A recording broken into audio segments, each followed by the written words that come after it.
Hello बच्चों, क्या हालचाल, कैसे हैं आप लोग। उम्मीद है सभी मस्त होंगे, स्वस्थ होंगे, जबरदस्त होंगे। एनसीईआरटी डीप लाइंस में आपका स्वागत है। यहां हम अब फिजिक्स की एनसीईआरटी पढ़ने जा रहे हैं। आप सोच रहे होंगे फिजिक्स की एनसीईआरटी। हाँ, मुझे पता है आप में से मैक्सिमम लोगों ने अभी तक फिजिक्स की एनसीईआरटी को खोल के भी नहीं देखा होगा। खोल के देखा होगा तो पढ़ा नहीं होगा एटलीस्ट उसको। लेकिन अब हम सच में फिजिक्स की एनसीईआरटी एक एक लाइन एनसीईआरटी की पढ़ने वाले हैं। प्रॉपर एनसीईआरटी ही चलने वाली है। बेटा सबसे पहले मैं बता दूं, एनसीईआरटी पढ़ना बहुत इंपॉर्टेंट है। चाहे आप नीट की तैयारी कर रहे हैं, चाहे आप जेई की तैयारी कर रहे हैं, ये एक पहली ऐसी बुक होगी आपके लिए जो आपको रेफर करनी चाहिए, क्योंकि इसमें जो सिलेबस है वो ही आपका सिलेबस है। इसके बाहर कुछ आपका सिलेबस नहीं है। मतलब इसको आपको 100% फॉलो करना है, तो इसको पढ़ना बहुत इंपॉर्टेंट है। इसी से पेपर बनता है, इसी की लाइन से, इसी के फॉर्मूला से, हर एक चीज से क्वेश्चंस बन सकते हैं। कैसे कैसे क्वेश्चंस पूछे गए हैं और पूछे जा सकते हैं, इन सब के ऊपर हम डिटेल में बात करते हुए आगे बढ़ेंगे। जहां तुम्हें प्रॉब्लम आएगी वहां मैं आपको एक एक लाइन समझाने वाला हूं। लेकिन बेटा ये आपके लिए फायदेमंद तब ही होगा यदि आप मेरे साथ में एनसीईआरटी पढ़ेंगे। सिर्फ इस वीडियो को देखने से सिर्फ आपका फायदा नहीं होने वाला है। यदि आप मेरे साथ बैठ करके बुक खोल करके पढ़ेंगे तब आपको इसका पूरा बेनिफिट होने वाला है।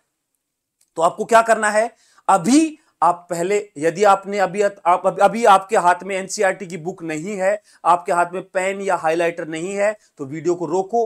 पहले एनसीईआरटी की बुक, एक पेन वगैरह अपने पास लेके रखो, ताकि जो चीजें मैं बताता हूं वो तुम अच्छे से मार्क करते चलो। जो मैं लिखने के लिए बोलूंगा वो लिखते चलो, जो मैं हाईलाइट करने के लिए बोलूंगा वो हाईलाइट मेरे साथ साथ अपने बुक में करते चलो।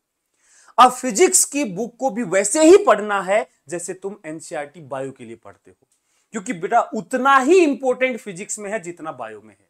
यहां से ही क्वेश्चंस बन रहे हैं। जैसे जैसे आप देख रहे हो, लास्ट ईयर का पेपर आप उठा के देखो, ऑलमोस्ट 100% पेपर, 100%, कोई एक दो क्वेश्चन छोटा मोटा हाई लेवल का हल्का फुल्का पूछ लिया, अदरवाइज ऑलमोस्ट 100% पेपर एनसीईआरटी से। इससे बाहर कुछ नहीं आता है बेटा। तो ये पढ़ना बहुत इंपॉर्टेंट हो चुका है। तो करते हैं बेटा, ज्यादा समय खराब ना करते हुए हम शुरुआत करने जा रहे हैं यूनिट्स एंड मेजरमेंट से। उम्मीद है आप सभी के पास अब एनसीईआरटी होगी आपके हाथ में, और हाइलाइटर और पेन आपने साथ में ले रखा होगा। करते हैं शुरू। पहला चैप्टर यूनिट्स एंड मेजरमेंट, सीधा हम एनसीईआरटी से पढ़ेंगे बेटा, सीधा एनसीईआरटी से। ठीक है, तो ये एनसीईआरटी है, आपके सामने दिख रही होगी, आपका अपने पेज आप खोल के बैठेंगे वहां पे अपनी बुक में। ठीक है, चलो करते हैं रीडिंग करना स्टार्ट। एक एक चीज, जहां जो चीज समझ में नहीं आएगी वो समझाऊंगा, जहां चीज हाईलाइट करनी होगी उसको हाईलाइट करते हुए चलेंगे। करिए शुरू, आप भी पढ़ना शुरू कीजिए, समझते हैं। बोल रहा इंट्रोडक्शन में ज्यादा कुछ, बहुत ज्यादा काम की चीजें नहीं है, लेकिन इसमें भी काम की अच्छी बातें कुछ लिखी हुई हैं। जैसे बोल रहा है, measurement of any physical quantity involve comparison with a certain basic arbitrarily chosen internationally accepted reference standard called unit. देखो काम के वर्ड्स क्या क्या हैं। एक तो सर्टेन बेसिक क्वांटिटी की बात कर रहा है, और दूसरा आर्बिट्री चूजन है, कोई ऐसा नहीं है कि कहीं भी रेंडमली कोई भी चूज कर रखा है, और इंटरनेशनली एक्सेप्टेड है, इंटरनेशनली एक्सेप्टेड है। ठीक है, इसको ये यहां इंटरनेशनली एक्सेप्टेड, एक सेकेंड, यहां पे थोड़ा सा धीरे धीरे हम हाईलाइट करना इसको सीख जाएंगे। ठीक है, इंटरनेशनली एक्सेप्टेड, इसको बोलते हैं unit.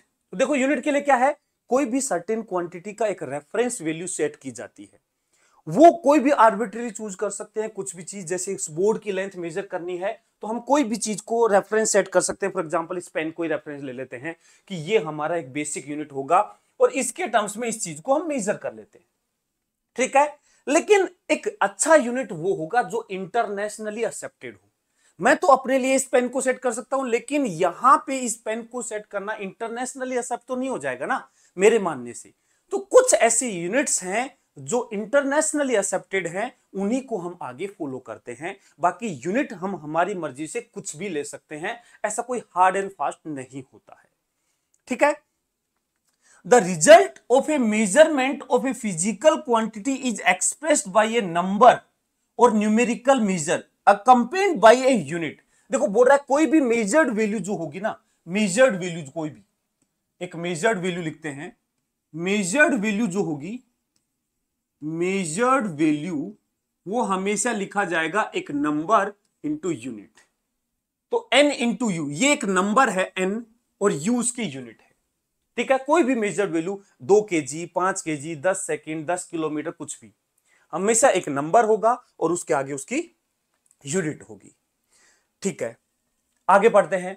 Although the number of physical quantities appears to be very large, बोल हम जानते हैं कि हमारे डेली लाइफ में या साइंस में काम आने वाली क्वांटिटी तो बहुत सारी है, बहुत सारी क्वांटिटी पढ़ते हैं हम, जैसे लेंथ पढ़ते हैं, एरिया पढ़ते हैं, वॉल्यूम पढ़ते हैं, डेंसिटी पढ़ते हैं, मास पढ़ते हैं, टाइम पढ़ते हैं, स्पीड पढ़ते हैं, एक्सेलरेशन पढ़ते हैं, फोर्स पढ़ते हैं, मोमेंटम पढ़ते हैं, इंपल्स पढ़ते हैं, बहुत सारी क्वांटिटी पढ़ते हैं। लेकिन हर के लिए नया नया यूनिट तो बनाने नहीं लगेंगे, हर क्वांटिटी के लिए यूनिट बनाने की जरूरत नहीं पड़ती है। तो वही बोल रहा है बहुत सारी है, we need only a limited number of units for expressing all the physical quantities since they are interrelated with one another. जैसे यदि मान लो मेरे को स्पीड को रिप्रेजेंट करना है, तो स्पीड के लिए मैं क्या बोल देता हूं, मीटर पर सेकंड। तो यूनिट तो मैंने मीटर और सेकंड ही तो डिफाइन किए थे, मीटर पर सेकंड मैंने यहां से डिफाइन कर दिया। ऐसे मीटर पर सेकंड स्क्वायर, ऐसे मीटर स्क्वायर, मीटर क्यूब, ये सारी इंटर रिलेटेड चीजें हैं। हम कुछ सर्टेन यूनिट्स डिफाइन करके और बाकी यूनिट्स को इनके टर्म्स में लिख देते हैं। ठीक है, आइए अब बोल रहे हैं, देखो जो सर्टेन यूनिट्स की बात बोल रहा है वो यहां से बोल रहा है, the units for the fundamental और base quantities are called fundamental और बेस यूनिट्स। मतलब कुछ ऐसी क्वांटिटीज सेट की जाती हैं जिन्हें हम फंडामेंटल क्वांटिटीज बोलते हैं या बेस क्वांटिटीज बोलते हैं। तो इनके करस्पॉन्डिंग जो यूनिट होगी उन्हें फंडामेंटल यूनिट या बेस यूनिट बोला जाएगा। ठीक है, the units of all other physical quantities can be expressed as a derived quantity are called derived units. A complete set of these units, both the basic units and derived unit is known as system of unit. तो basically हमारी जो quantities हैं, physical quantities, उनको दो type में बांटा गया है। साथ साथ साइड में तुम भी लिख सकते हो। देखो एनसीईआरटी को तुम्हें हमेशा के लिए वो नहीं करना है कि बस अब तुम्हें साफ सुथरा ही रखना है, चीजें लिखना सीखो। ये जो हमने पढ़ा है इसको शॉर्ट में अलग से काम की चीजें हम अलग से लिखते चलेंगे। तो क्वांटिटीज जो हैं वो दो टाइप की होती हैं, फंडामेंटल क्वांटिटीज और इसको बेस क्वांटिटी भी बोलते हैं, बेस क्वांटिटीज। दूसरा होती है डेराइव्ड क्वांटिटीज। ठीक है, कुछ फंडामेंटल सेट किए जाते हैं और बाकी जो उसके टर्म्स में निकाला जा सकता है उनको हम डेराइव्ड क्वांटिटीज बोलते हैं। जो फंडामेंटल क्वांटिटी होंगी उनकी यूनिट को फंडामेंटल यूनिट बोलेंगे और बाकी अदर यूनिट्स को डेराइव्ड यूनिट बोलेंगे। जैसे नॉर्मली हम जो काम में लेते हैं मीटर और सेकंड, फॉर एग्जांपल हम बात करें तो ये फंडामेंटल यूनिट्स हैं, लेकिन मीटर पर सेकंड इससे डेराइव्ड यूनिट है, मीटर पर सेकंड स्क्वायर इससे डेराइव्ड यूनिट है, मीटर स्क्वायर, मीटर क्यूब, ये सारी क्या हो जाएंगी, डेराइव्ड यूनिट हो जाएंगी। क्लियर, चलो आगे बढ़ते हैं। अब ये जब सिस्टम ऑफ यूनिट्स की बात कर रहे हैं, सिस्टम ऑफ यूनिट्स किसको बोला कि जब हम कुछ फंडामेंटल सेट करके उनकी कुछ यूनिट को डिफाइन कर देते हैं, इस कंप्लीट सेट को बोला जाता है सिस्टम ऑफ यूनिट्स। तो कुछ सिस्टम ऑफ यूनिट्स जो इंटरनेशनली एक्सेप्टेड हैं वो क्या क्या हैं, एक है सीजीएस सिस्टम ऑफ यूनिट, एक है सीजीएस सिस्टम ऑफ यूनिट। ठीक है, सीजीएस सिस्टम ऑफ यूनिट, दूसरा है एफपीएस सिस्टम ऑफ यूनिट और तीसरा है एमकेएस सिस्टम ऑफ यूनिट। ये तीन ऐसे, देखो होने में बहुत सारे हैं सिस्टम ऑफ यूनिट्स, लेकिन ये तीन ऐसे सिस्टम ऑफ यूनिट्स हैं जो ज्यादा फेमस हैं। ठीक है, तो हम सीधा आप साइड में लिख रहा हूं मैं पूरा, system of units.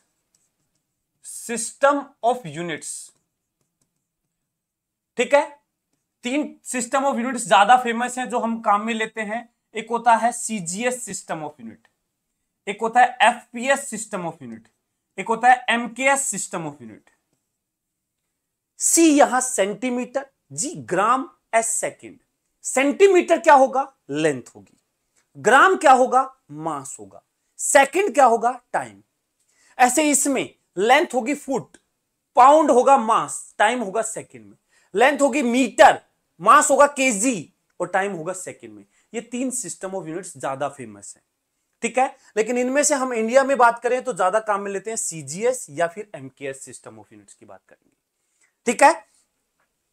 The system of units which is at present internationally accepted for measurement is the system internationally the units, ये फ्रेंच में नाम है, ठीक है, सिस्टम ऑफ यूनिट्स है।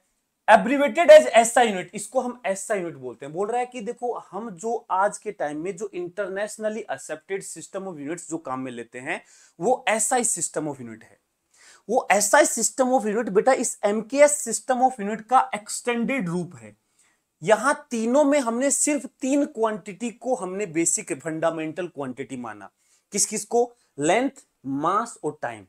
लेकिन लेंथ, मास और टाइम से हम सारी क्वांटिटीज को डेराइव नहीं कर सकते, तो कुछ और क्वांटिटीज भी डेराइव करने के लिए हमें फंडामेंटल माननी पड़ी। तो सिस्टम जो एसआई सिस्टम ऑफ यूनिट है, जो हमारा एसआई सिस्टम ऑफ यूनिट है, इसमें टोटल 7 फंडामेंटल क्वांटिटीज मानी गई हैं। जो एसआई सिस्टम ऑफ यूनिट है उसमें टोटल 7 फंडामेंटल यूनिट्स हैं, 7 फंडामेंटल क्वांटिटीज, तो 7 फंडामेंटल यूनिट्स होंगे, ठीक है। 7 फंडामेंटल क्वांटिटीज,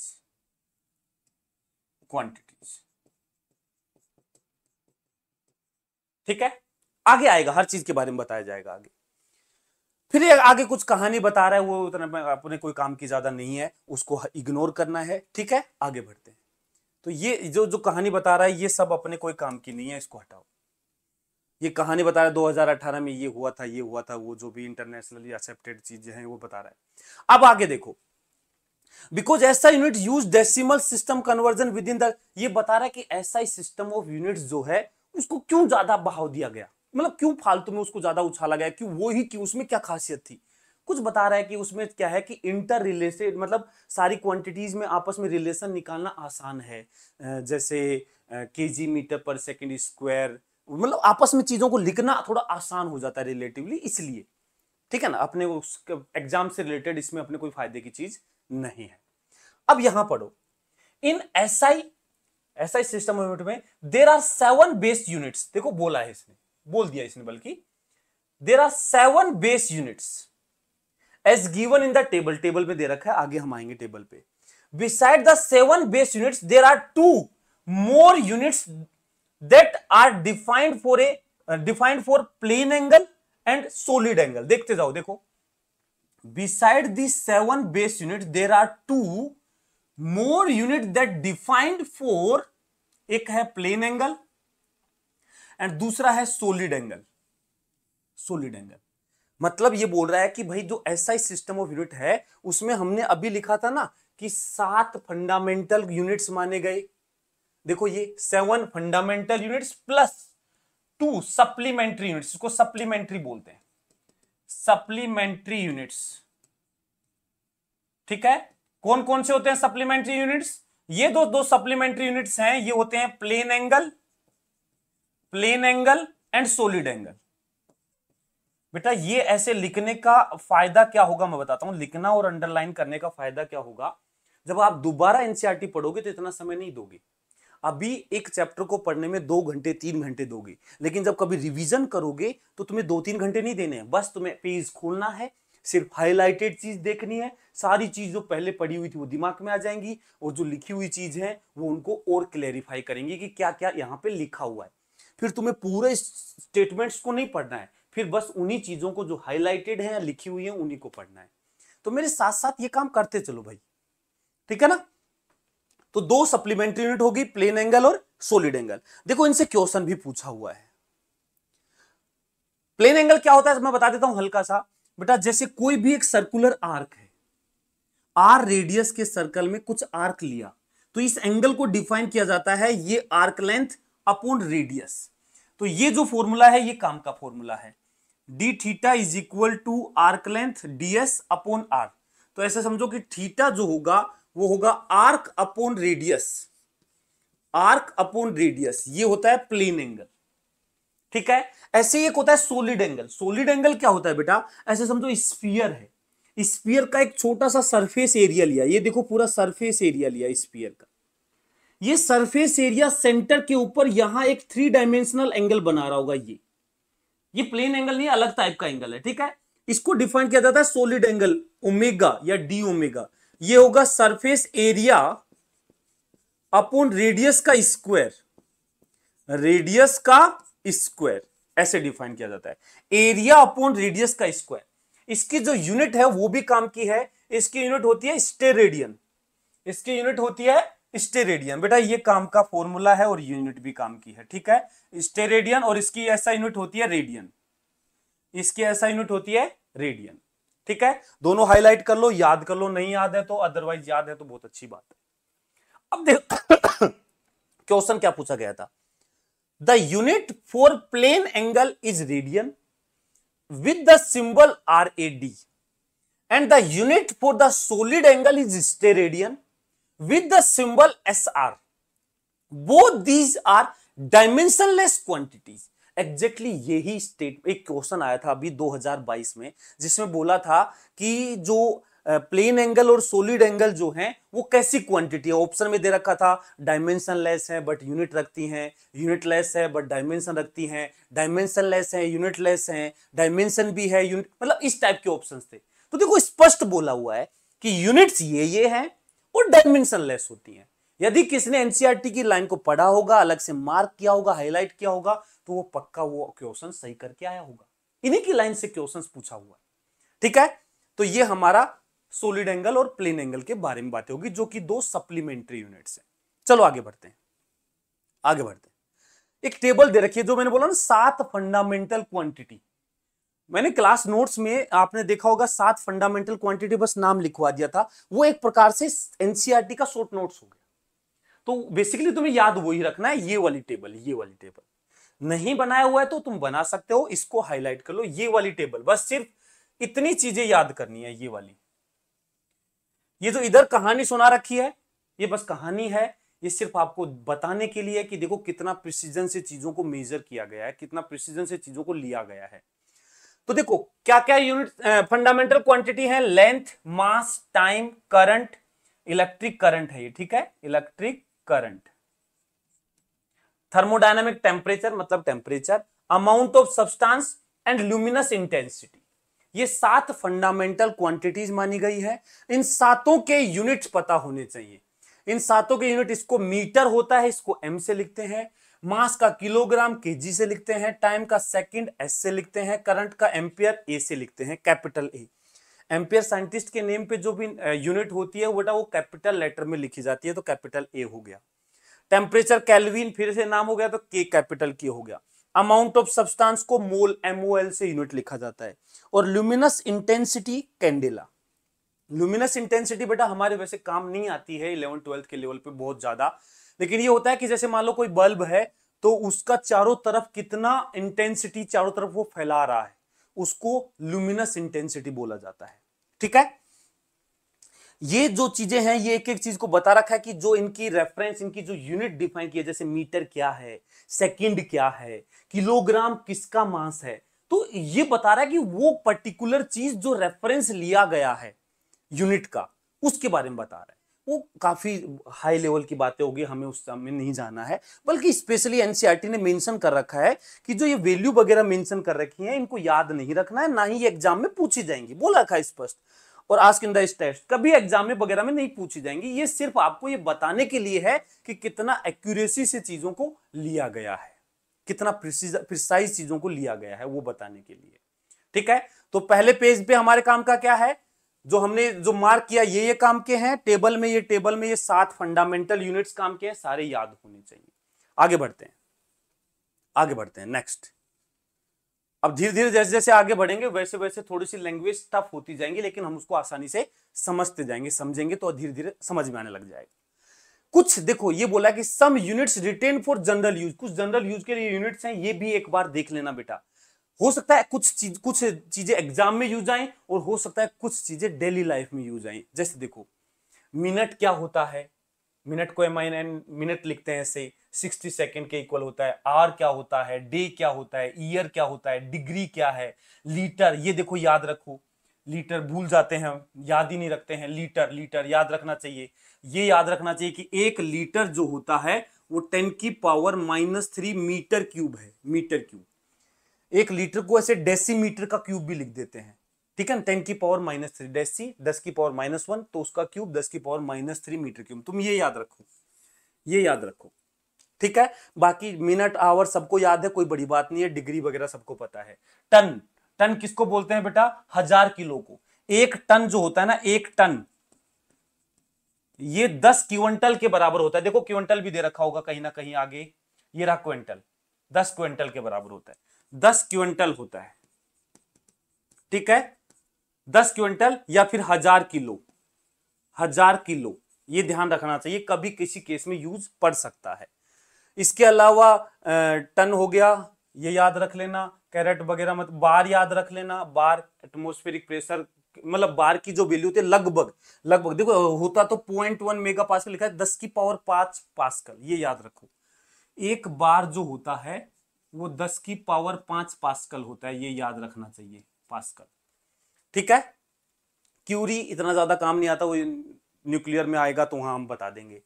इसके अलावा क्विंटल, क्विंटल सबको पता ही है, डेली लाइफ में बहुत काम में लेते हैं। 1 क्विंटल मतलब 100 किलो, ठीक है ना। ये है देखो एयर, जमीन वगैरह नापने के लिए काम में लेता है। तुमने सुना होगा कभी घर वालों को बात करते हुए, 10 एयर जमीन है उधर, अपनी वहां पे 200 एयर जमीन है। एकड़ अलग चीज है, एयर, ठीक है ना। ये एयर जमीन वगैरह नापने के काम में लिया जाता है।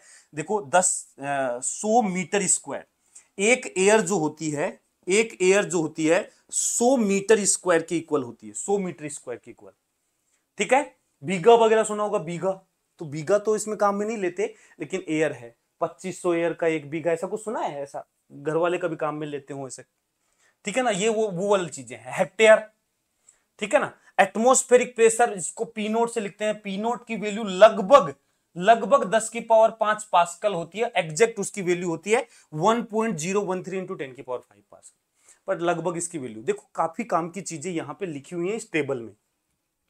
तो ये जो जो टिक किया है ना मैंने, वो चीजें तुम्हें शायद भूल जाते होगे या नहीं याद होंगी, वो तो याद करना है। मिनट आवर ये सब पता है अपने को। आगे आ जाइए, आगे आ जाइए। Note that when mole is use, देखो बहुत ही बढ़िया चीज लिखी हुई है, केमिस्ट्री में भी काम की है, फिजिक्स में भी। बोल रहा है note that when mole is used the elementary entities must be specified. These entities may be atom, molecule, ion, electrons, other particle और specified group of particle। बोल रहा है कि जो अभी हमने एक फंडामेंटल क्वांटिटी पढ़ा, अमाउंट ऑफ सब्सटेंस, जिसको हमने मोल में पढ़ा, तो मोल ऐसा नहीं जैसे मैं बोलता हूं टाइम सेकंड, टाइम क्लिक कर जाता है। मोल, अब मोल में थोड़ा सा बता रहा है कि मोल से सिर्फ काम नहीं चलता है, मोल के आगे बताना पड़ेगा कि क्या। मोल सिर्फ एक नंबर बताएगा, 6.022 इंटू 10⁻23, ठीक है, जिसे एवोगैड्रो नंबर बोलते हैं।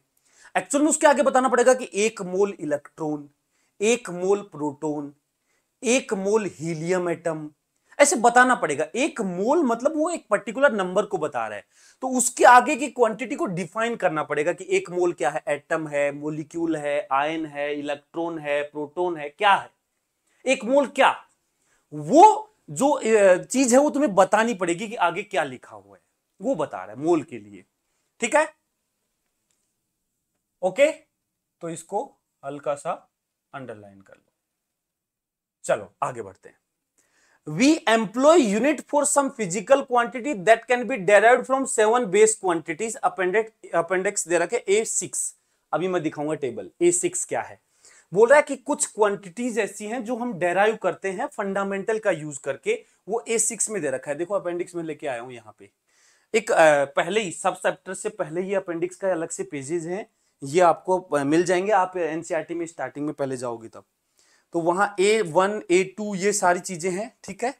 तो A6 में चलते हैं, अपन एनसीईआरटी पढ़े तो उसके हिसाब से पहले हम A6 में चलेंगे। ये A4 है। देखो ये काम की चीजें हैं, कभी समय मिले तो एक बार नजर मार लेना, गो थ्रू हो जाना इससे, ठीक है ना। अभी हमारे A6 काम आएगा, तो A6 में आ जाओ, ये रहा A6। इसमें बहुत सारी क्वांटिटीज तुम्हें बता रखा है जो तुमने डेराइव की है, जैसे एरिया जो है मीटर का स्क्वायर करके डेराइव किया है, वॉल्यूम जो है क्यूबिक मीटर से डिफाइन किया है, वेलोसिटी। देखो ये सारी चीजें जो है क्लास में कहीं ना कहीं करवाई गई हैं, जहां तुमने डेराइव करवाई गई थी यूनिट्स। जब हमने डायमेंशन डेराइव करवाए थे वहां यूनिट्स भी लिखवाए गए थे। तो उनके कुछ यूनिट्स दे रखे हैं जो कि फंडामेंटल यूनिट्स के टर्म्स में निकाल रखा है। Metre square, metre cube, metre per second, radian per second, metre per second square, radian per second square, metre inverse, KG metre, ये सारी चीजें निकलवाई गई है। तो एक बार हर से गो थ्रू हो लेना, सारी से, लगभग सारी से गो थ्रू हो लेना, ठीक है ना। तो थोड़ा सा कॉन्फिडेंस आ जाएगा। बाकी सारी चीजें बहुत सिंपल हैं, कुछ भी ऐसा कुछ हार्ड एंड फास्ट नहीं है। एक बार वीडियो को पॉज करके सारी क्वांटिटीज को देख लो, सारी क्वांटिटीज को देख लो इनको, ठीक है ना। ज्यादा रटने की नहीं बता रहा मैं, लेकिन इन सारी क्वांटिटीज को एक बार देख जरूर लो। डेंसिटी क्या है, करंट डेंसिटी क्या है, मैग्नेटिक फील्ड क्या है, बस सोचो कि क्या हमें ये चीजें पता है क्या, कहां हम पढ़ते हैं इसके बारे में। जहां पढ़ेंगे पूरा डिटेल में वहां पे चीजें आ जाएंगी, ठीक है। इसके आगे देखो 6.2 और दे रखा है, एक टेबल और दे रखा है जिसमें बोला है SI derived unit with special name, कुछ स्पेशल नाम दिया गया। ये देखो ये भी काम की चीज है। ऐसे नहीं होता जैसे फोर्स की जो यूनिट है उसे न्यूटन बोलते हैं, तो आपके दिमाग में आता होगा कि यार मुझे कैसे पता चलेगा न्यूटन बोलते हैं, पता नहीं चलता है। ये ऐसे नहीं पता चलेगा, कोई तरीका नहीं है फॉर्मूला इसको पता करने का, ये हमें पता होना चाहिए। तो हमें कैसे पता चलेगा, वो ये टेबल दे रखी है। जो तुम्हारे काम की जो यूनिट्स हैं इसमें से बहुत सारी तुम्हारे काम की हैं, तो बहुत सारी काम की नहीं भी हैं। हम मार्क कर देते हैं क्या क्या तुम्हें पता होना चाहिए। देखो फ्रीक्वेंसी का पता होना चाहिए, हर्ट्ज होती है, जल्दी से देख लेते हैं। फोर्स का पता होना चाहिए, न्यूटन होती है। प्रेशर का या स्ट्रेस का पता होना चाहिए, पास्कल होती है, ठीक है। एनर्जी का या वर्क का पता होना चाहिए, जूल होती है। मोस्टली पता होगा, जस्ट लिख दो जूल होती है, कैपिटल जे से लिखते हैं। रिप्रेजेंटेशन भी देखो, पास्कल को पीए से लिखते हैं, जूल को जे से लिखते हैं, ठीक है। इसके साथ और भी चीजें देख सकते हो, कैसे कि ये जो, जैसे फॉर एग्जांपल हम सबसे पहले न्यूटन की बात करते हैं। न्यूटन क्या है, न्यूटन क्या है, एक फोर्स की यूनिट है, बात सही है, लेकिन एक्चुअल में न्यूटन है केजी मीटर पर सेकेंड, केजी मीटर पर सेकेंड। यहां पे आ नहीं रहा है ये, केजी मीटर पर सेकेंड। न्यूटन क्या है, केजी मीटर पर सेकेंड, केजी मीटर पर सेकेंड स्क्वायर, ऐसे केजी मीटर पर सेकेंड स्क्वायर न्यूटन होता है, ठीक है ना। हम जब डायमेंशंस देखते हैं ना तब ये चीजें समझ में आती हैं। डायमेंशंस में आगे पहुंचेंगे ना हम, तब समझ में आएगा कि ये क्या है। एक्चुअल में फोर्स की डायमेंशन याद है, फोर्स की डायमेंशन होती है ML_T-2। तो M से आया केजी, L से आया मीटर, और T-2 से आया सेकंड की पावर -2, जो कि नीचे सेकंड की पावर 2 हो गया। लेकिन ये चीजें तो चलो हम निकाल लेंगे, कोई बड़ी बात नहीं है। इसका तो तरीका है, डायमेंशन का यूज करके ये तो निकाल सकते हैं। लेकिन क्या हम वो क्या नहीं निकाल सकते कि इसे न्यूटन बोलते हैं, ये नहीं निकाल सकते। वो याद होना चाहिए कि ये न्यूटन है, ये पास्कल है, ये जूल है, ये पावर की यूनिट वाट है, ये याद होना चाहिए। क्वांटिटी ऑफ इलेक्ट्रिसिटी, जिसे इलेक्ट्रिक चार्ज बोलते हैं, इलेक्ट्रिक चार्ज, इसकी यूनिट कूलाम्ब होती है, याद होना चाहिए। पोटेंशियल की यूनिट वोल्ट होती है, याद होना चाहिए। कैपेसिटेंस की यूनिट फैराड होती है, याद होना चाहिए। रेजिस्टेंस की यूनिट ओम में होती है, याद होना चाहिए। कंडक्टेंस, कंडक्टेंस होता है 1 अपॉन रेजिस्टेंस, जिसे ओम इनवर्स भी बोलते हैं, लेकिन उसका एक्चुअल नाम है साइमेंस, ये याद होना चाहिए। मैग्नेटिक फ्लक्स को मेजर करने के लिए वेबर होता है, याद होना चाहिए। नहीं आता तो याद करो, ये काम आती है चीजें। देखो भाई ये सारी यूनिट्स पूरा काम आती हैं, आगे पूरे हर चैप्टर में काम आएंगी। मैग्नेटिक फील्ड के लिए टेस्ला होता है, इंडक्टेंस हेनरी होता है। ल्यूमिनस फ्लक्स इतना काम नहीं आता है, तुम छोड़ भी सकते हो, कोई दिक्कत नहीं है। बाकी ल्यूमेन इसकी यूनिट होती है। इल्यूमिनेंस, देखो ल्यूमिनस फ्लक्स तो अभी बताया मैंने कि एक लाइट है, वो कितना डायरेक्शन में, हर डायरेक्शन में कितना लाइट फैला रहा है, वो है। ल्यूमिनेंस क्या होता है, जैसे एक बल्ब लगा रखा है, सामने एक दीवार है, तो उस दीवार पर कितनी इंटेंसिटी लाइट की गिर रही है, पर यूनिट एरिया कितनी इंटेंसिटी गिर रही है, उसको मेजर करने के लिए बोलते हैं इल्यूमिनेंस, ठीक है। ये भी मत याद करो चाहिए। Activity, activity number of decay पर सेकेंड, ठीक है, याद कर सकते हो, ये न्यूक्लियस वगैरह में आगे वाले चैप्टर मॉडर्न फिजिक्स में काम आता है। एब्जॉर्ब डोज, ये कोई काम की चीज नहीं है। ये बताता है कि जैसे मान लो कोई रेडिएशंस हमारे शरीर से पास करती हैं, तो हमारे जो बॉडी के जो टिश्यूज हैं वो कितना, हमारी बॉडी उसको कितना एब्जॉर्ब करती है, तो उसको मेजर करने का तरीका है। हमारी इतना काम नहीं आता है, ठीक है। तो जो टिक लगाए हैं ये याद कर लो, आप भी टिक लगा लो, कभी दोबारा देखोगे तो याद करते हैं, ठीक है। चलिए आगे बढ़ते हैं। फिर बोल रहा है some SI derived unit expressed by the mean of SI units with special name. यही बता रहा है जैसे मैग्नेटिक मूवमेंट, आगे जब हम पढ़ेंगे ना फॉर्मूला, जब ज्यादा अच्छे से क्लैरिटी आएगी। मैग्नेटिक मूवमेंट का होता है आई इंटू एरिया, मतलब करंट इंटू एरिया, या फिर डाइपोल मूवमेंट हुआ charge into distance, dynamic viscosity. ये सब हम जब चैप्टर्स में पढ़ेंगे ना तब अच्छे से क्लैरिटी होगी। जैसे विस्कोसिटी के लिए फॉर्मूला यूज करते हैं F = 6 पाई नीटा RV, तो वहां से हम ये चीजें डेराइव करते हैं, ठीक है ना। नीटा की यूनिट हुआ, या डाइपोल मूवमेंट हुआ, देखो coulomb into metre, charge into distance बोला था मैंने अभी, ठीक है ना। ऐसे मैग्नेटिक मूवमेंट को जूल पर टेस्ला, ठीक है। ये कुछ होती हैं यूनिट्स, बट बहुत ज्यादा यूजफुल मैं इनको नहीं बोलूंगा, ठीक है। देखो इसमें से क्वेश्चंस कैसे आते हैं वो देखो, ये रहा, देखो क्वेश्चंस कैसे आते हैं। देखो 2 बार क्वेश्चन पूछा है, 2019 में क्वेश्चन पूछा है, 2004 में क्वेश्चन पूछा है। क्या क्वेश्चन पूछा था? एक बार बोला थर्मल कंडक्टिविटी की यूनिट क्या होगी। थर्मल कंडक्टिविटी, यदि किसी को फॉर्मूला याद था तो वो कर सकता है। देख मैं बता देता हूं, मैं एक्चुअल में अभी इसके लिए ज्यादा जोर इसलिए नहीं दे रहा कि हो सकता है बहुत से बच्चों को पता ही नहीं कि थर्मल कंडक्टिविटी क्या होती है, तो मैं उसको क्या ही समझाऊं। लेकिन थर्मल कंडक्टिविटी का जिसको पता याद है कि रेट ऑफ हीट फ्लो जो होता है dQ/dt, rate of heat flow ये होता है KA ΔT/ΔL, KA ΔT/L, ऐसे याद रखो। माइनस भी साइन होता है बट मैं उसको इग्नोर कर रहा हूं। यहां के जो है इसको बोलते हैं थर्मल कंडक्टिविटी, तो इसकी जो यूनिट है ये तो आएगी वाट, वाट, ठीक है। के की हमें निकालनी है, ए हो गया मीटर स्क्वायर, के हमें निकालना है, ठीक है। ये हो गया केल्विन, ये हो गया मीटर, मीटर से एक मीटर कैंसिल हो गया, तो के की यूनिट क्या आएगी? ये के थर्मल कंडक्टिविटी है, के टी लिख देता हूं उसको, ठीक है ना, थर्मल कंडक्टिविटी, ताकि केल्विन से ना कंफ्यूज हो जाओ।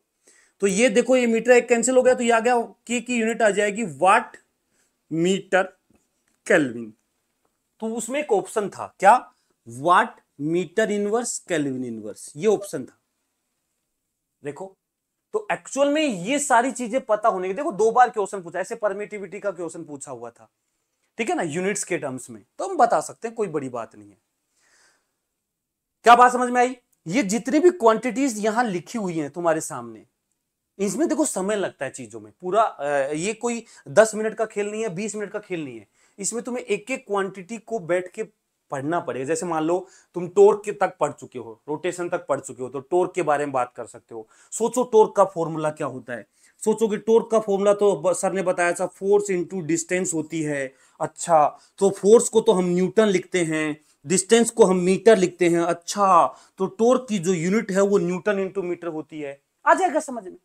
वही देखो न्यूटन इंटू मीटर हो गया टोर्क। जैसे सरफेस टेंशन की मैं बात करूं तो तुम्हें उसके लिए पता होना चाहिए कि सरफेस टेंशन का फॉर्मूला क्या होता है। सरफेस टेंशन का जो फोर्स का एक फॉर्मूला होता है सरफेस टेंशन इंटू लेंथ, तो टी यहां से आ जाएगा F/L, तो फोर्स हो गया न्यूटन, ये हो गया मीटर, तो न्यूटन अपॉन मीटर इसकी यूनिट आ गई। देखो न्यूटन अपॉन मीटर।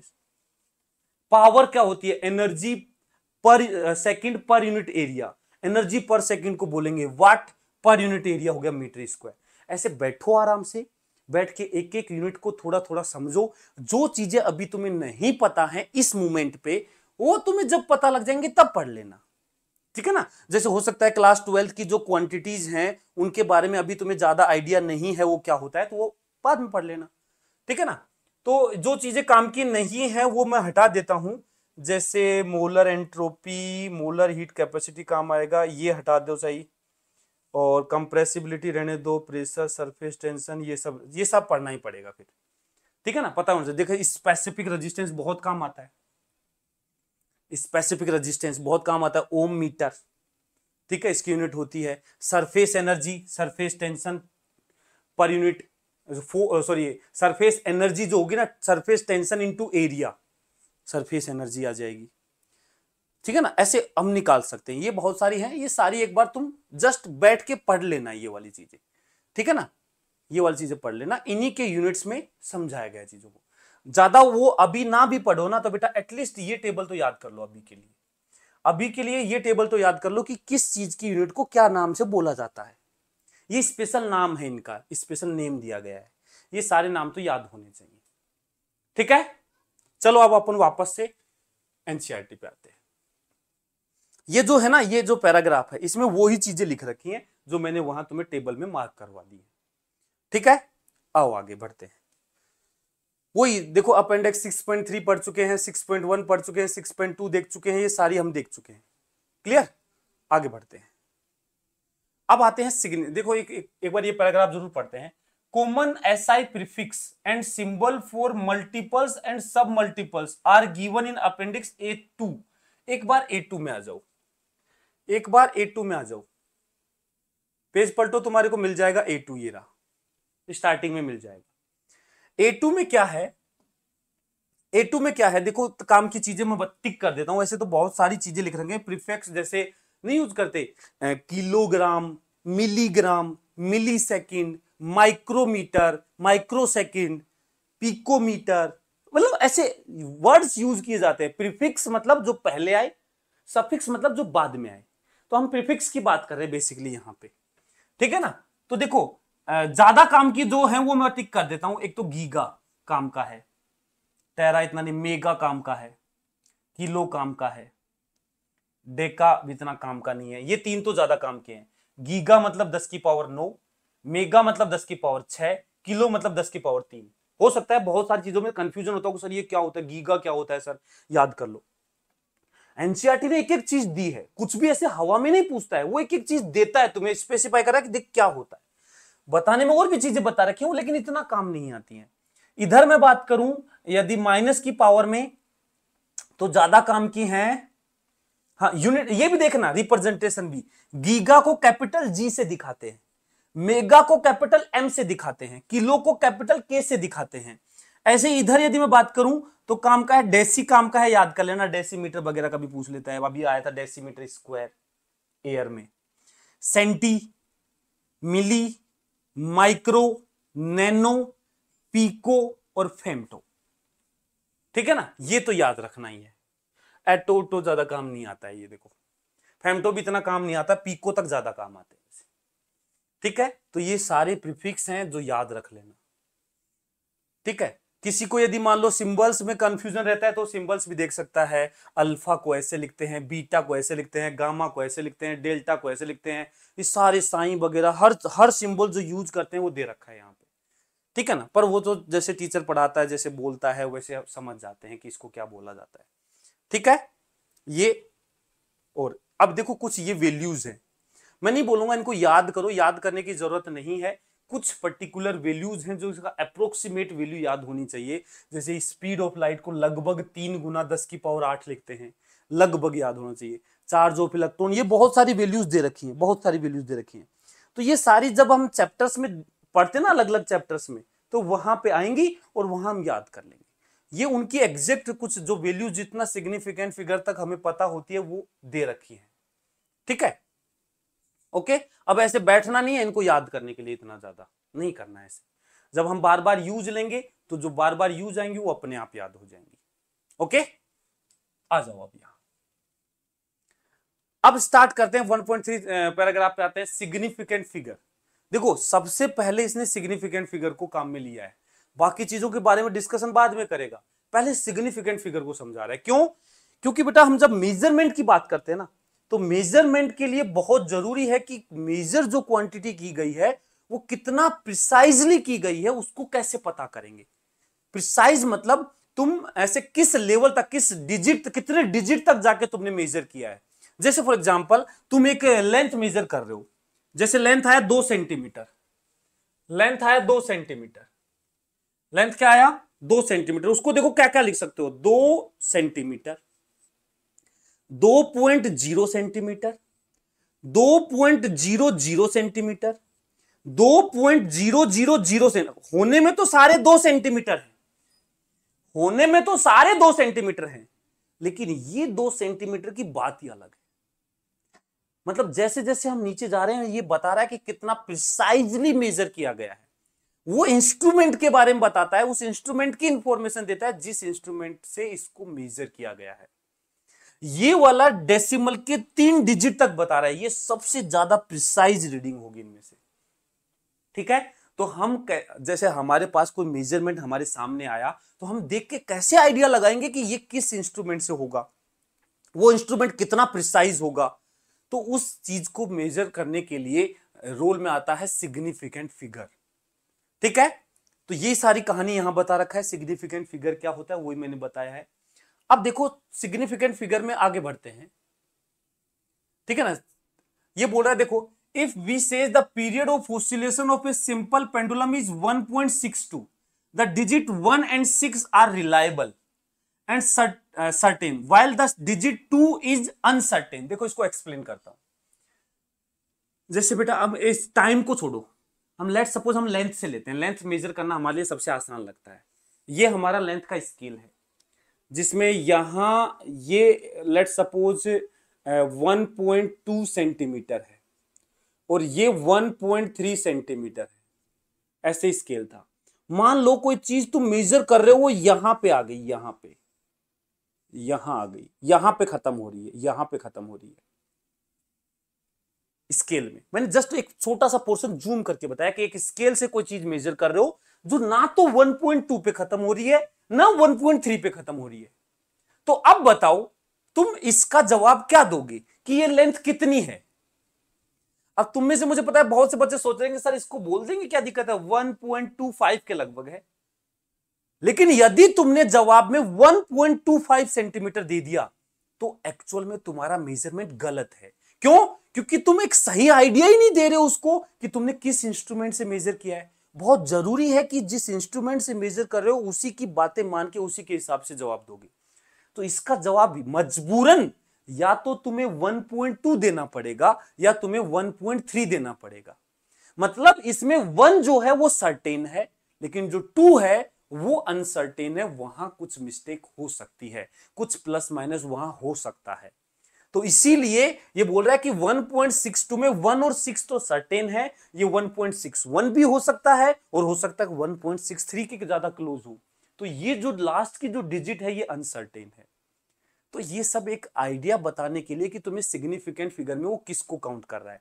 तो एक्चुअल में जितने भी सर्टेन डिजिट हैं और लास्ट का एक अनसर्टेन डिजिट को सिग्निफिकेंट फिगर में वो काउंट करता है। लेकिन यार इतना ज्यादा जाकर के तो हम कर ही नहीं पाएंगे। तो उसको आसान बनाने के लिए किसी भी नंबर में कितने सिग्निफिकेंट फिगर है उस चीज को आसान बनाने के लिए वो यूज करता है कुछ रूल्स। क्या रूल्स फॉलो करता है उसके बारे में हम आगे बात करते हैं। ये कुछ कहानी सुना रखा है, वो कहानी से ज्यादा हमें कोई मतलब नहीं है, वो समझाने के लिए मैं समझा दूंगा, उसकी टेंशन ना लें। रूल्स में ये जाएंगे, ठीक है, हाँ, हम पहले सीधे रूल्स पे आते हैं। ठीक है, देखो चलो पढ़ लेते हैं इस पैराग्राफ को।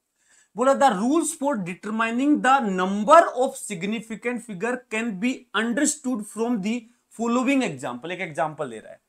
Significant figures indicate as already mentioned the precision of the, ये लाइन अंडरलाइन मैंने इसलिए की थी कि क्वेश्चंस बनते हैं यहां से। वो बोल देगा कि सिग्निफिकेंट फिगर से हम क्या समझते हैं, क्या हम उससे आइडिया लगा सकते हैं। तो एक्चुअल में सिग्निफिकेंट फिगर किसी नंबर में देख करके हम आइडिया लगा सकते हैं कि कितना प्रिसाइज रीडिंग है।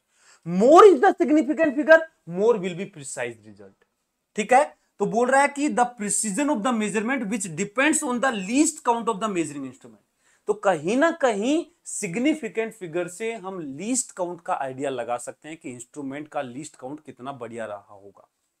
बढ़िया का मतलब है छोटा, जितना छोटा लीस्ट काउंट उतना बढ़िया मेजरमेंट, उतना ज्यादा प्रिसाइज मेजरमेंट।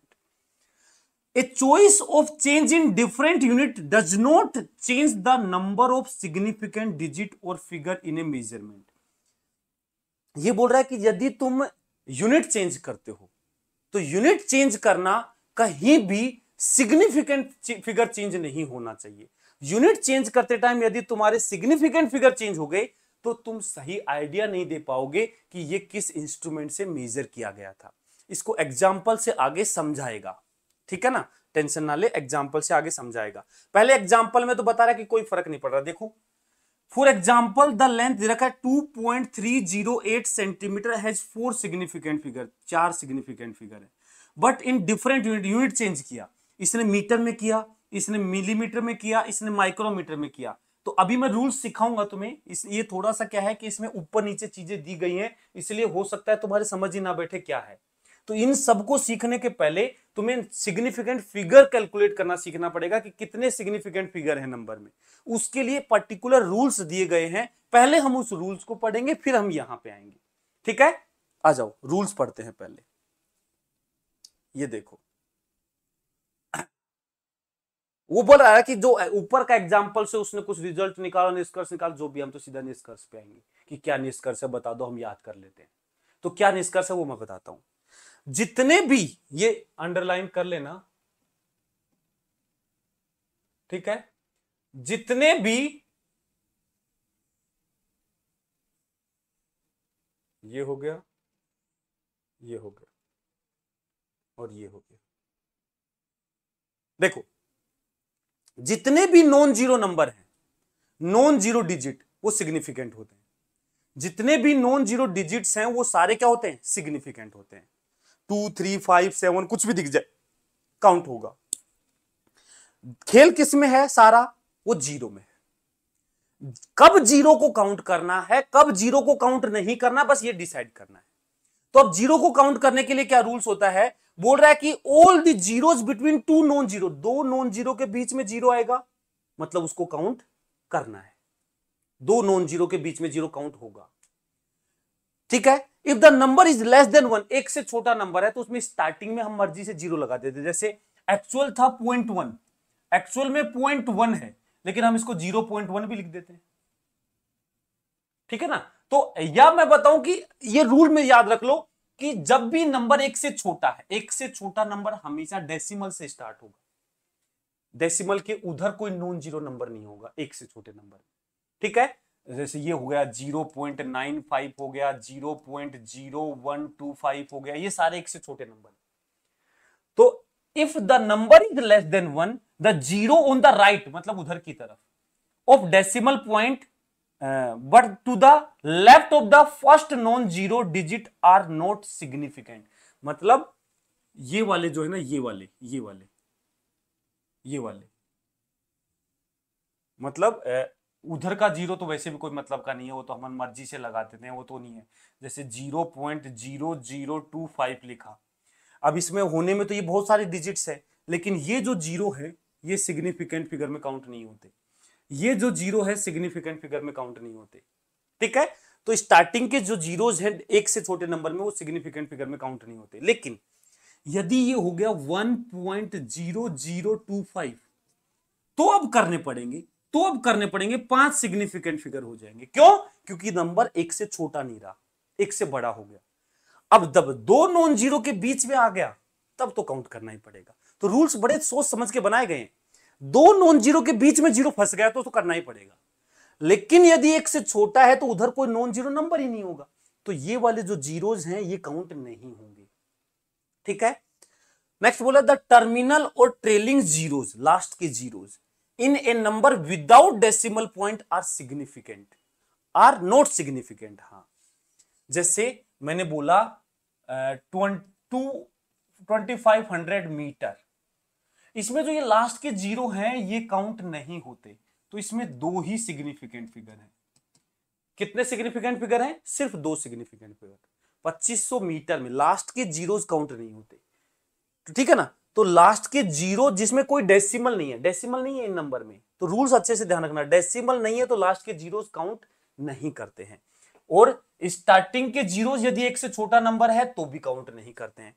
कब काउंट करते हैं वो देखो, the trailing zeros in a number with decimal point are significant.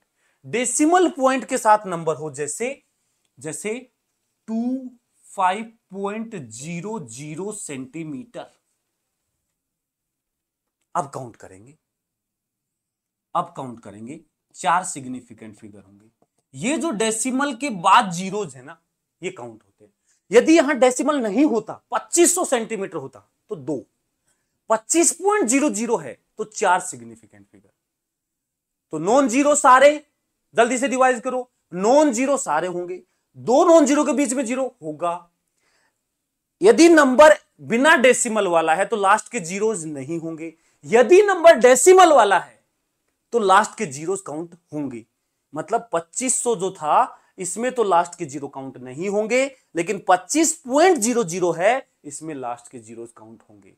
और नंबर यदि एक से छोटा है मतलब डेसिमल से स्टार्ट हो रहा है तो उसमें नॉन जीरो के पहले वाले जीरो काउंट नहीं होते हैं। ठीक है, ये है।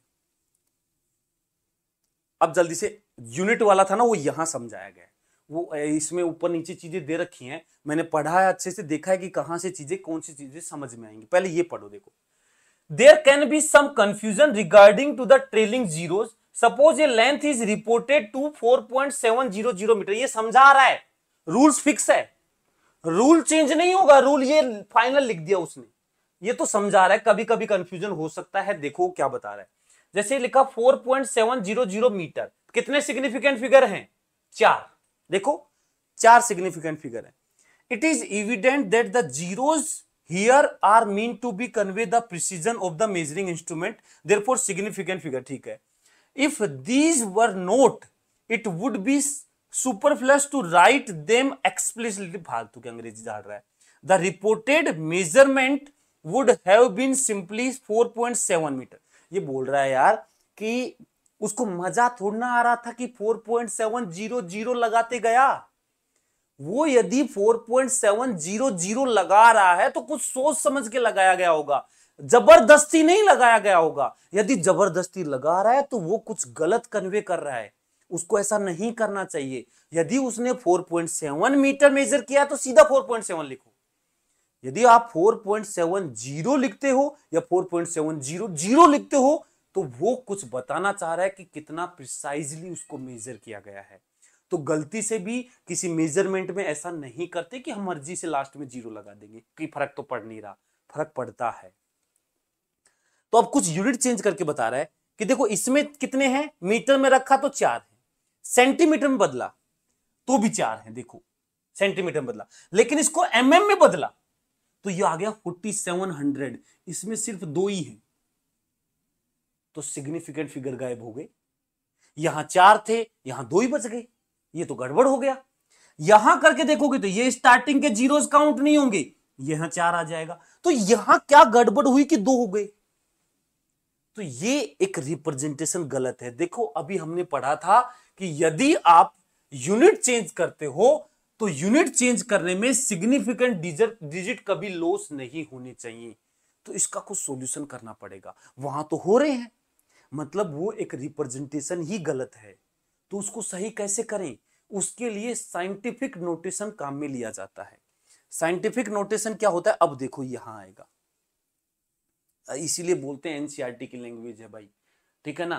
तुम खुद पढ़ोगे तो थोड़ी देर में बंद करके रख दोगे, मुझे पता है, इसीलिए मैं भी लग रहा हूं ताकि एक एक चीज तुम्हें जो काम की है ऊपर ले जाके, नीचे ले जाके, दूसरी टेबल पे ले जाके, वहां ले जाके समझा सकूं, तुम्हारे दिमाग में बैठ सके। और इसीलिए साइड में लिखते हैं ताकि चीजें हम फ्यूचर के हिसाब से भी याद रख सकें। आ जाओ इधर, देखो बोल रहा है to remove such ambiguity in determining the number of significant figure, the best way is to report every measurement in scientific notation.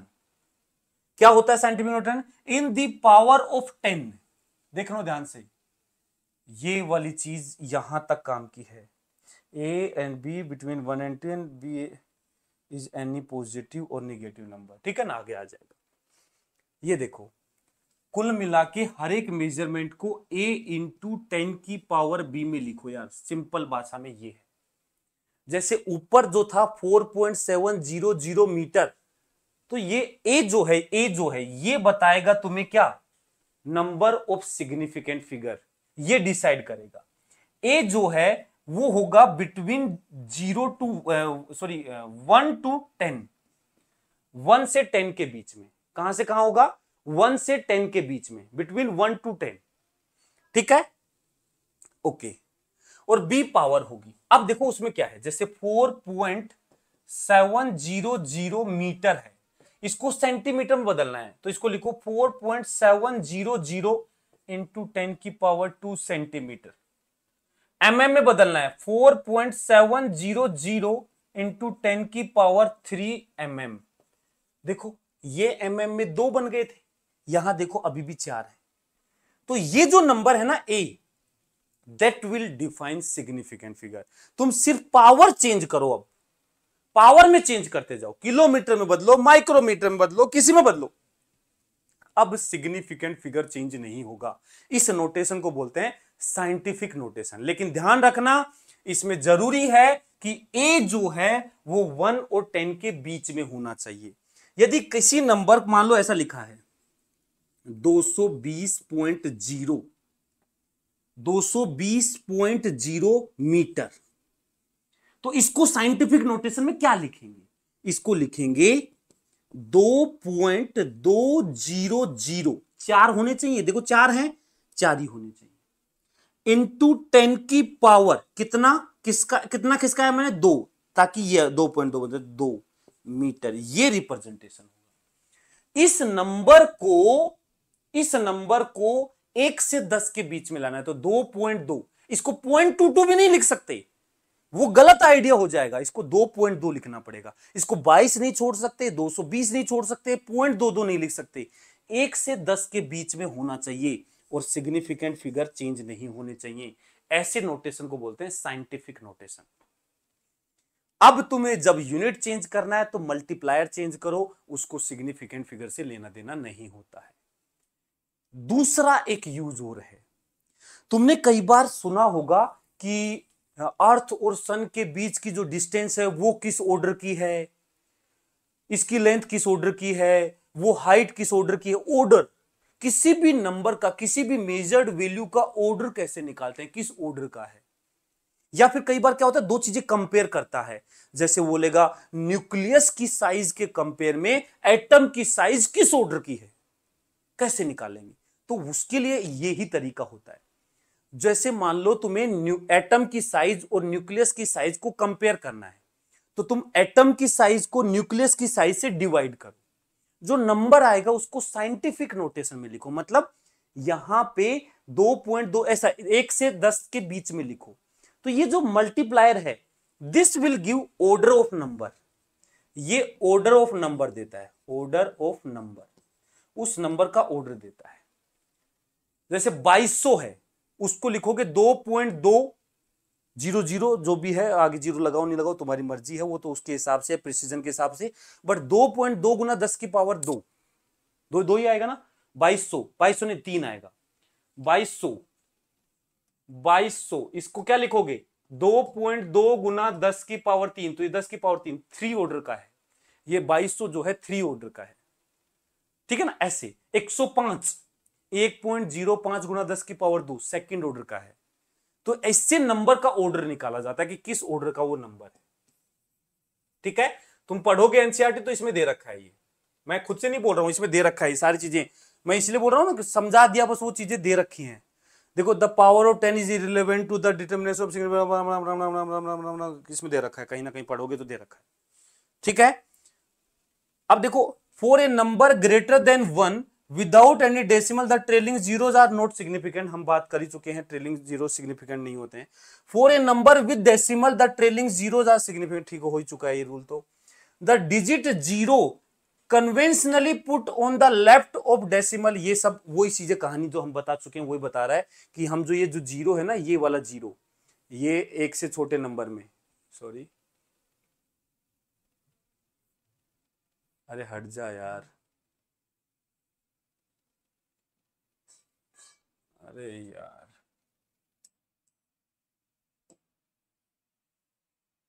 ये जीरो हम खुद से, डेसिमल के पहले के जो जीरो है ये हम खुद से लगाते हैं, इनका कोई मतलब नहीं है सिग्निफिकेंट फिगर से, ठीक है, वही बोल रहा है। तो पूरा सिग्निफिकेंट फिगर के बाद कहानी समझ में आई, पूरा सिग्निफिकेंट फिगर की कहानी समझ में आई भाई। चलो और चीज देखो, एक रूल और है, द मल्टीप्लाइंग और dividing factor which are neither rounded number और nor number representing measurement value are exact have infinite number of significant figure. जैसे बोल रहा है, जैसे डायमीटर जो है उसका आधा रेडियस होता है, रेडियस से होता है d/2, यहां जो 2 है ये एक एग्जैक्ट नंबर है, इसमें number of significant figure infinite होते हैं। इसके सिग्निफिकेंट फिगर हम चाहे जितने ले सकते हैं, इसको 2 भी लिख सकते हैं, 2.0, 2.00, 2.00000, कुछ भी लिख सकते हैं, infinite number of significant figure होते हैं। ऐसे ये नंबर में भी infinite number of significant figure होते हैं, ठीक है ना, तो ये ध्यान रख लेना चाहिए, ठीक है, ये अंडरलाइन कर देते हैं। ओके ओके, और ये सारे रूल्स मैंने नोट्स में लिखवा रखे हैं, यदि आप मेरे से पढ़ते हैं तो मैंने नोट्स में लिखवा रखे हैं मंथन बैच में, यदि आप नहीं पढ़ते हैं तो फिर मैं यहाँ पे एक एक चीजें बता रहा हूं, आप साथ साथ पैरेलली, उसमें फिर आपको थोड़ा सा एडिशनल टाइम लगेगा, आप नोट कर लो, एक पेज कॉपी यदि आपने मेरे नोट्स नहीं है आपके पास तो आप एक अलग से कॉपी बना के जो जो चीजें मैं बता रहा हूं उनको अलग से कॉपी में भी लिखते चलो, नोट्स बन जाएंगे तुम्हारे एनसीईआरटी के, ठीक है। चलो आगे बढ़ते हैं। अरे क्या अब आगे नहीं चलेगा, चलो इधर देखो, अब आगे rules for arithmetic operation with significant figure, देखो सिग्निफिकेंट फिगर पूरा ही करते हैं। अब चलो सीख लिया हमने, ये तो सीख लिया हमने कि कैसे सिग्निफिकेंट फिगर कैलकुलेट करते हैं, ये तो सीख लिया हमने। अब खेल है कि वो जो सिग्निफिकेंट फिगर कैलकुलेट किया उसका फायदा क्या है। तो एक्चुअल में क्या होता है कि जब हम अरिथमेटिक ऑपरेशन मतलब दो चीजों को जोड़ते हैं, सब्ट्रैक्ट करते हैं, मल्टीप्लाई करते हैं, डिवाइड करते हैं, पावर करते हैं, पावर भी मल्टीप्लाई है, तो उसमें सिग्निफिकेंट फिगर का क्या रोल होता है, तो वहां पे हम दो रूल्स ध्यान रखते हैं। ध्यान सुनो, ये पूरी कहानी समझा रखी है, इस कहानी को हमें पूरा नहीं पढ़ना है, पहले बता रहा हूं, पूरी कहानी को नहीं पढ़ना है, ठीक है, पूरी कहानी को नहीं पढ़ना है, इसमें से काम की चीजें मैंने अंडरलाइन कर रखी हैं, देखो ये इन मल्टीप्लीकेशन और डिवीजन दोनों में सेम है, दो चीजों को मल्टीप्लाई करना, डिवाइड करना, साथ अंडरलाइन कर लेना भैया। The final result should retain as many significant figure as are there in the original number with least significant figure. क्या बोल गया अंग्रेजी में, बोल रहा है कि दो चीजें जब मल्टीप्लाई करते हैं तो दोनों के अपने अपने सिग्निफिकेंट फिगर होंगे होंगे इसके पास 3 है, इसके पास 5 है, लेट सपोज 3 है और 5 है, तो मल्टीप्लाई करने के बाद जो फाइनल आंसर आएगा उसमें इन दोनों में से जिसके कम सिग्निफिकेंट फिगर है उतने होंगे। जैसे 3 और 5 वाली को मल्टीप्लाई कर रहे हैं तो आंसर में 3 सिग्निफिकेंट फिगर होंगे। सिर्फ इस रूल के बेसिस पे 2022 में क्वेश्चन आया था जिसमें तुमसे वो लेंथ विड्थ देकर के वो एरिया के बारे में बात कर रहा था, जिसमें सिर्फ तुम्हें नंबर ऑफ सिग्निफिकेंट, 2022 का पेपर खोलना भी मेरे यदि जैसे ये लेक्चर खत्म होता है देखना, तुम देखोगे कि बस सिर्फ नंबर ऑफ सिग्निफिकेंट पे कैलकुलेट करना था, इसमें इतने और ये आंसर तुरंत सोल्व हो गया, ठीक है। तो जब दो चीजें मल्टीप्लाई करें या डिवाइड करें तो कौन सा रूल फॉलो करते हैं, कौन सा रूल फॉलो करेंगे जब मल्टीप्लाई और डिवाइड करते हैं, तो दोनों में से जिसके कम सिग्निफिकेंट फिगर होंगे आंसर में उतने होंगे। दूसरा है एडिशन सब्ट्रैक्शन, ये 2020 में पूछा हुआ है, 9.99 माइनस 0.0099 करके कुछ आया था, उसमें देखो जब दो क्वांटिटी को ऐड या सब्ट्रैक्ट करते हैं तो उसमें फाइनल नंबर में सिग्निफिकेंट फिगर काउंट नहीं करते, हम डेसिमल प्लेसेस देखते हैं। क्या देखते हैं, डेसिमल प्लेसेस। जैसे फॉर एग्जांपल मैं कहूं कि 2.01 और 12.2 इन दोनों को ऐड करेंगे तो अब फाइनल रिजल्ट तो क्या आएगा, वैसे तो आएगा 12.41 ये आएगा, लेकिन ये आंसर नहीं होगा। आंसर क्या होगा, इसमें डेसिमल के बाद 2 डिजिट है, इसमें डेसिमल के बाद 1 डिजिट है, तो आंसर में डेसिमल के बाद 1 डिजिट होना चाहिए, तो 14.2 सही आंसर होगा। सही आंसर 14.2, कोई 14.21 करेगा गलत हो जाएगा। तो एक क्वेश्चन आया था जिसमें हमें बस यही कैलकुलेट देखना था कि दोनों में डेसिमल के बाद कितने कितने डिजिट हैं, जिसमें कम होंगे उतने ही डिजिट आंसर में रहेंगे। एक में 2 है डेसिमल के बाद, एक में 5 है डेसिमल के बाद, तो आंसर में 2 ही रहेंगे डेसिमल के बाद। एक में डेसिमल के बाद 1 है, एक में 4 है, तो आंसर में 1 ही रहेगा डेसिमल के बाद। और ऐसा एक ही ऑप्शन होता है जिसमें डेसिमल के बाद 1 नंबर है, सीधा आंसर, माइनस भी नहीं करना था, ऐसा क्वेश्चन 2020 में पूछा था। कुछ एग्जाम्पल तुम्हें दे रखे हैं, जल्दी से वीडियो को पॉज कर और ये जो बोल रहा है इन चीजों को ऐड करके आंसर निकाल खुद से, और फिर आंसर हो। देख करना ही नहीं है, बोल रहा है सम ऑफ द नंबर, मुझे सम नहीं करना, क्या करना है, डेसिमल के बाद 2, डेसिमल के बाद 1, डेसिमल के बाद 3, आंसर में डेसिमल के बाद 1 होगा। 4 ऑप्शन में से एक ही ऑप्शन ऐसा मिलता है जिसमें डेसिमल के बाद 1 होता है। सीधा आंसर लगाएंगे, आगे बढ़ेंगे। मैं तो ऐड भी नहीं कर रहा हूं, मैं तो यही देख रहा हूं कि डेसिमल के बाद कितने हैं, एक ही ऑप्शन है उसमें आंसर टिक किया, आगे बढ़ गए। मुझे क्या मतलब सम करने से क्या आएगा, देख लेना। आंसर में सम करेंगे ना तो वही आएगा, ठीक है। तो देख आंसर में 663.8, डेसिमल के बाद एक आंसर आएगा।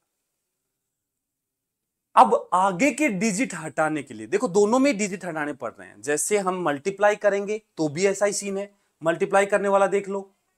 जैसे देखो 4.237 को डिवाइड किया 2.51 से, तो इसमें टोटल 1 2 3 4 4 सिग्निफिकेंट फिगर हैं।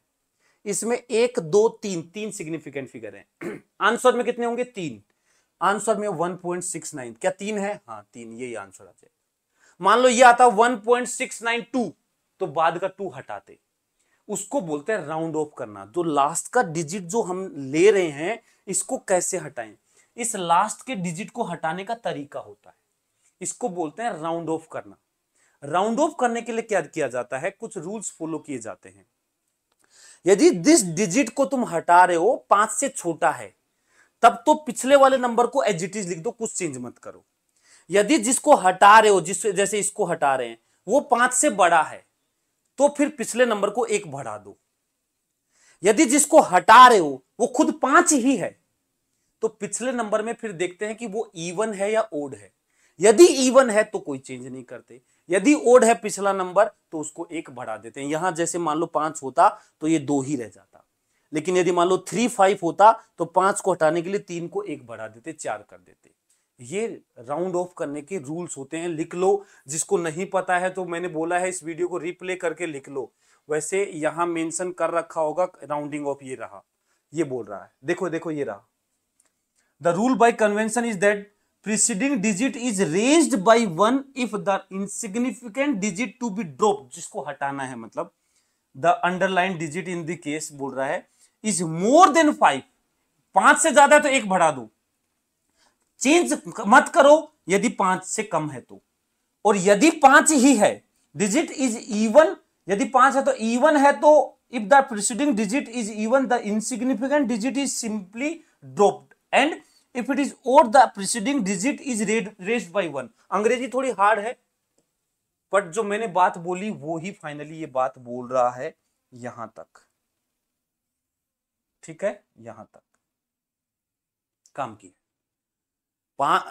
ड्रॉप्ड मतलब एज इट इज हटा दो बस, कोई मतलब नहीं है। रेज्ड मतलब 1 बढ़ाना है, कब, जब 5 से बड़ी है। 5 से छोटी है तो सीधा हटा दो, कोई मतलब नहीं है, कोई चेंज नहीं करना।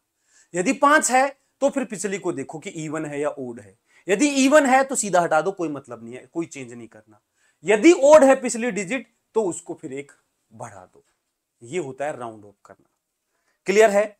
तो सिग्निफिकेंट फिगर के रूल्स और राउंड ऑफ करना ये हम आज अच्छे से सीख चुके हैं। कुछ एग्जांपल्स हैं जो तुम्हें अभी करने हैं, जैसे each side of a cube is measure to be this. Side of cube दे रखा है मेजर करके इतना। What are the total surface area and volume of the cube? Appropriate significant figure भी यूज करना है। तो देखो इसमें कितने हैं, 1 2 3 4। अब तुम एरिया निकालने के लिए क्या करोगे, साइड क्यूब है तो एरिया के लिए a square. What are the total surface, 6 a square. क्या करोगे, एरिया के लिए करोगे 6 इंटू ए स्क्वायर। तो एक्चुअल में 6 जो है एक फिक्स नंबर है, इसके पास इनफाइनाइट सिग्निफिकेंट फिगर है, तो ऑप्शन देगा तुम्हें बहुत सारे। तो इसमें 4 सिग्निफिकेंट फिगर है, तो आंसर में 4 ही होंगे, क्योंकि तुम मल्टीप्लाई कर रहे हो ए को ए से। तो 4 सिग्निफिकेंट फिगर वाला आंसर हो जाएगा। जैसे ये सोल्व कर रहा है, सोल्व करने पे ये 4 सिग्निफिकेंट, जैसे ये है 4 सिग्निफिकेंट वाला आंसर। यहां सब्जेक्टिव है बेटा, इसीलिए बोलते हैं कि एनसीईआरटी के क्वेश्चंस। अब जैसे मान लो ये क्वेश्चन की बात करूं, अब तुम मल्टीप्लाई करने थोड़ा ना बैठोगे, इसीलिए मैं नहीं कर रहा हूं। देखो 7.230 इसका स्क्वायर करोगे, 6 से मल्टीप्लाई करोगे, ये तो कैलकुलेटर से सोल्व कर रहा है। सोल्व करने पे ये आया, जब 6a स्क्वायर सोल्व किया तो ये आया। लेकिन देखो ना, इनमें से मुझे 4 सिग्निफिकेंट फिगर वाला आंसर। अब ऑप्शन तुम्हारे पास पता है क्या देगा, एक तो यही दे देगा, एक इसमें से लास्ट के 2 हटा देगा, एक इसमें से 311 ही दे देगा, ऐसे अलग अलग ऑप्शन दे देगा। तुम्हें बस वो ऑप्शन सेलेक्ट करना है जिसमें 4 सिग्निफिकेंट फिगर है, और एक ही ऐसा ऑप्शन मिलता है 99.99% केस में, एक ही ऐसा ऑप्शन मिलता है जिसमें 4 सिग्निफिकेंट फिगर है। बस वो टिक करो, आगे बढ़ो। वॉल्यूम में भी 4 सिग्निफिकेंट, टिक करो, आगे बढ़ो।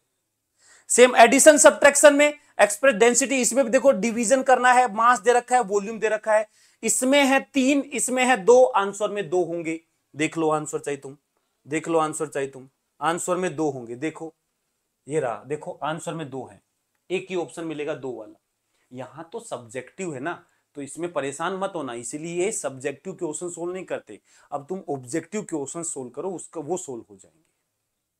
ठीक है, इसके बाद आगे है रूल्स फॉर डिटरमाइनिंग अनसर्टेनिटी, मतलब एरर की बात कर रहा है। ये आज पहले लेक्चर में हम इतना ही रखेंगे। जो हमने पढ़ा है जल्दी से एक बार एनसीईआरटी को पूरा तुम पेज पलटो, काम काम की चीजें वो पढ़ा। देखो धीरे धीरे पढ़ेंगे, 6ठे पेज पे पहुंचे हैं अभी अपन, बिल्कुल आराम से, कोई जल्दीबाजी नहीं। 12 पेज का तो ये चैप्टर ही है, 2 लेक्चर या 3 लेक्चर में पूरा हो जाएगा। बट जो अभी तक हमने पढ़ा है ये खब करो, ठीक है, बाकी हम अगली क्लास में करते हैं। ओके बेटा, थैंक यू वेरी मच।